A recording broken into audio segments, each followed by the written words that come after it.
વિદ્યાર્થી મિત્રો, ધોરણ 10 વિષય સામાજિક વિજ્ઞાન, મોસ્ટ આઈએમપી પ્રશ્નો, વિભાગ ડી.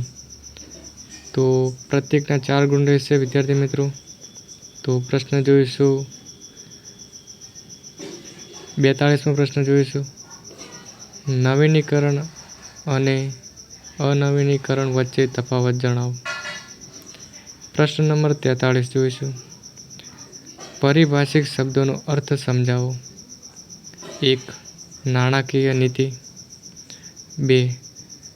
રાજકોષીય નીતિ. 3. ઔદ્યોગિક નીતિ.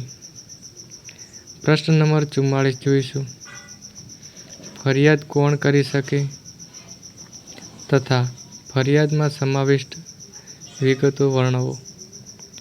પ્રશ્ન નંબર 45, ભારતમાં સ્વસ્થ સુધારણા માટે થયેલી કામગીરી વર્ણવો. પ્રશ્ન નંબર 46, માનવ વિકાસ એટલે શું? માનવ વિકાસના ઉદ્દેશો જણાવો. વિદ્યાર્થી મિત્રો, દરેકના 4 ગુણ રહેશે. મોસ્ટ આઈએમપી પ્રશ્ન તમને પૂછાશે બોર્ડની એક્ઝામમાં. તો આગળ જોઈશું 47મો પ્રશ્ન, પ્રાચીન ભારતનું નગર આયોજન સમજાવો. પ્રશ્ન નંબર 48, ગરીબી એટલે શું?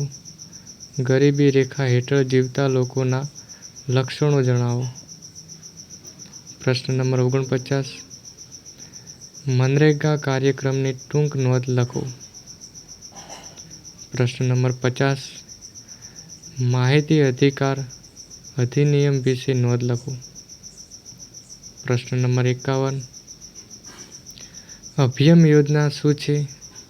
સમજાવો. પ્રશ્ન નંબર 52, બાળકોના મફત અને ફરજિયાત શિક્ષણના અધિકારની મુખ્ય જોગવાઈઓ જણાવો. પ્રશ્ન નંબર 53, આપણે આપણા વારસાનું જતન અને સંરક્ષણ શા માટે કરવું જોઈએ? આગળ જોઈશું પ્રશ્ન નંબર 54, તમને આપેલા ભારતના રેખાંકિત નકશામાં નીચેની વિગતો યોગ્ય સંજ્ઞાઓ વડે યોગ્ય સ્થાને દર્શાવો. તો વિદ્યાર્થી મિત્રો, નકશાનો તમને પ્રશ્ન પૂછાય તો તમારે યોગ્ય રીતે સ્થાન દર્શાવવાનું રહેશે. તો પહેલો જોઈશું, દલદલ કે પીટ પ્રકારની જમીન.